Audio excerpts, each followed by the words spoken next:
crystals, Cardinal, because you're about to journey through the time gate.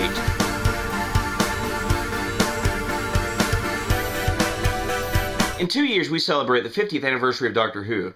But did you know that this year is an anniversary year as well? That's right, 15 years ago was 1996, and this time that year, we were all anticipating the TV movie. The TV movie spawned the 8th Doctor, who was really the Doctor up until the new series started. And Paul McGann did a great job. He was the Doctor through the BBC novels, starred in numerous comic strips in Doctor Who magazine, and of course continues to star in a plethora of audio adventures. Look, this one has the Ice Warriors in it. Now some would argue that the TV movie isn't great Doctor Who, but do you know what we could have gotten? What we got as the TV movie in 1996 was sent from heaven. Originally the idea was to reboot Doctor Who.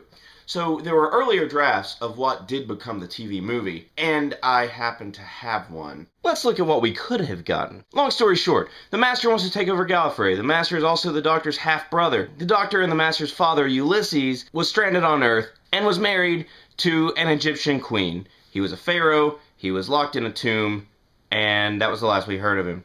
His son, the Doctor, was raised by Cardinal Barusa, who was, the Doctor didn't know, his grandfather. Cardinal Barusa, who was the Lord President of Gallifrey, is on his deathbed. The Master knows it. Master wants to seize control. The Doctor is with Cardinal Barusa in his dying moments. Discovers he is the heir of Ulysses, the explorer from Gallifrey, the heir to the throne, and runs away, finding a TARDIS at the same moment that Cardinal Barusa dies. Cardinal Barusa's spirit inhabits the TARDIS and is now the Doctor's spirit guide. So he finds himself in the TARDIS, not just any TARDIS. This is Ulysses' TARDIS, his father's TARDIS, which was somehow returned to Gallifrey. So of course the Doctor goes to Earth trying to find his father, but he can't find him. Because he's in the wrong time. He lands on Earth in World War II. And while there, finds a lady.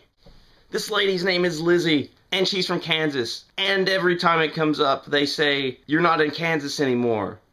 So the Doctor tracks down his father's sarcophagus, because he was an Egyptian pharaoh. But of course the sarcophagus is empty, and he's not in it, but he finds his headpiece. And the headpiece is a signaling device.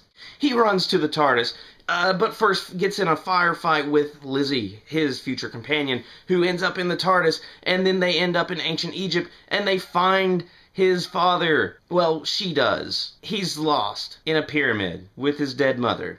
Father gets brought back to the TARDIS and is reunited with the spirit of his father, Barusa.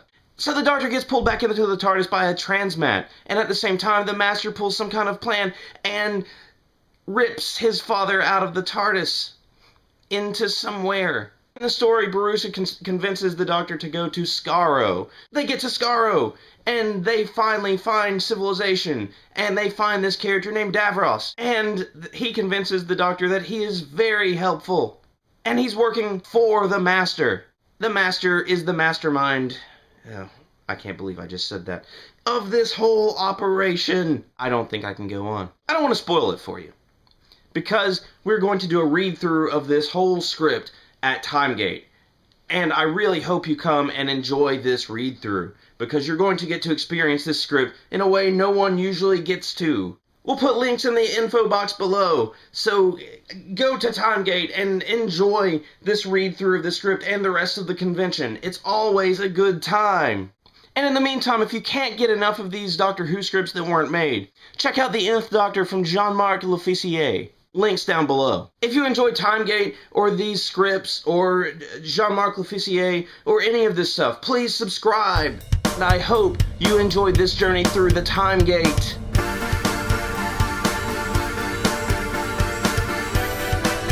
If you think these guys are bad, just imagine the fleshy, monstrous, spidery, non-dialect-y dialects we were gonna get in this script.